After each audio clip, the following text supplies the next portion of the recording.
Greetings survivors and friends, SHADOWFRAX here with everything new and future in Rust development, where today we see that you can teach an old dog new tricks because the new Wolf AI is live on the staging branch, and although it's still subject to change, like everything always is these days, you can test it yourself now, and admins can use Spawn Wolf 2 in console to get a glimpse of these magnificent creatures. So let's have a wee rundown of how our old pals are behaving, shall we?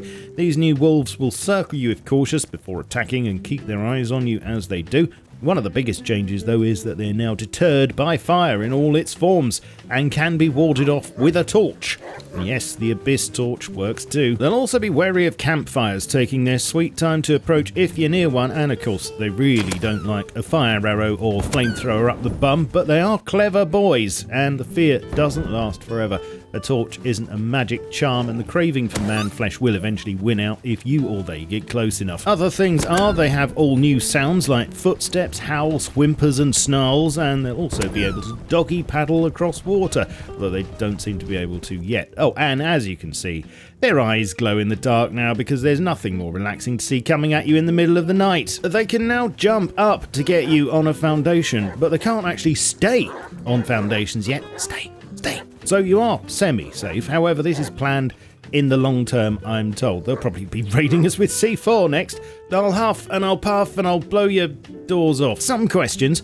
When they can walk on foundations, will we be able to lure multiple wolves into a base and keep them as a little surprise for trespassers? How about being able to use voice chat to shout at them and scare them off if you haven't got a torch?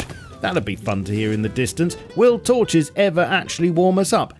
And when will we finally get that chicken AI overhaul? With a chance for mutant chickens, of course, like this old Concept Limbo. I'm actually told that bear AI is in the sights for a redo at some point, so maybe we'll be watching out for drop bears in a year or so.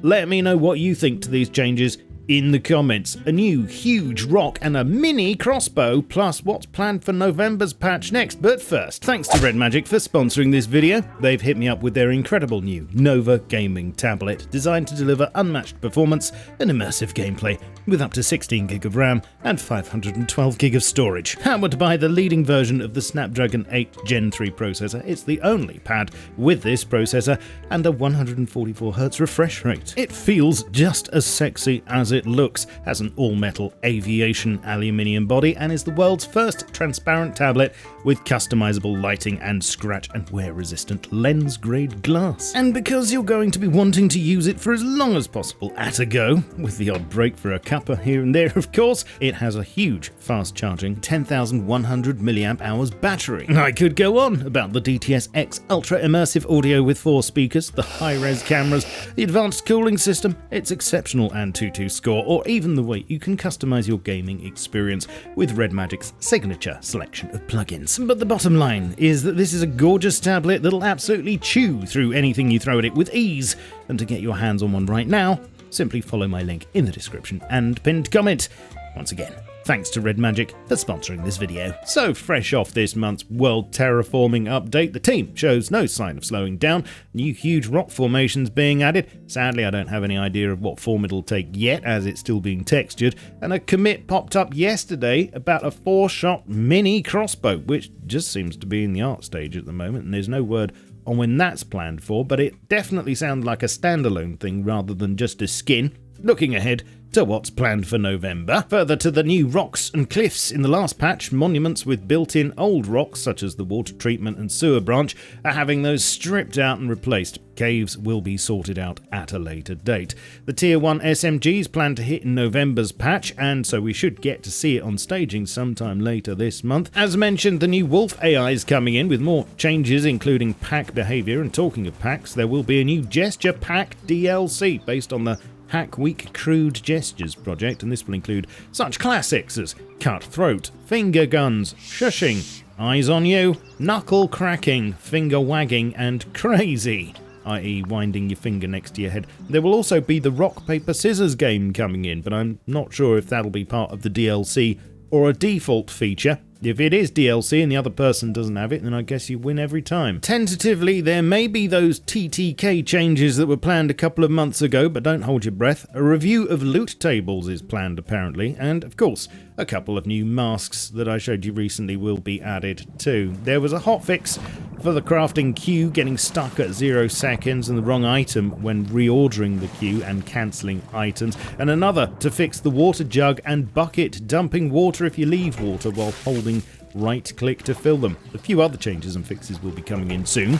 Dive site missions should always be able to start now, and a dive site will be picked further away if one isn't available in the immediate area. The resolution on the electric counters being massively increased to ensure the text isn't blurry anymore. Dive site boys shouldn't be able to spawn in on top of players. I'm sure there's a fascinating story behind that one. And a building topology rings being added around oases to block rails and roads from coming too close. There's an adjustment to the lower bounds of the world deploy volume of elevators so they can more easily be placed on foundations that are close to the terrain, and work's being done to allow the use of the surrender gesture whilst ducking. The rad amount from sprinklers is being increased by over 70% to make it high enough to lightly affect full kits, and the amount of rads given by splashes of radioactive water is going up by 40%.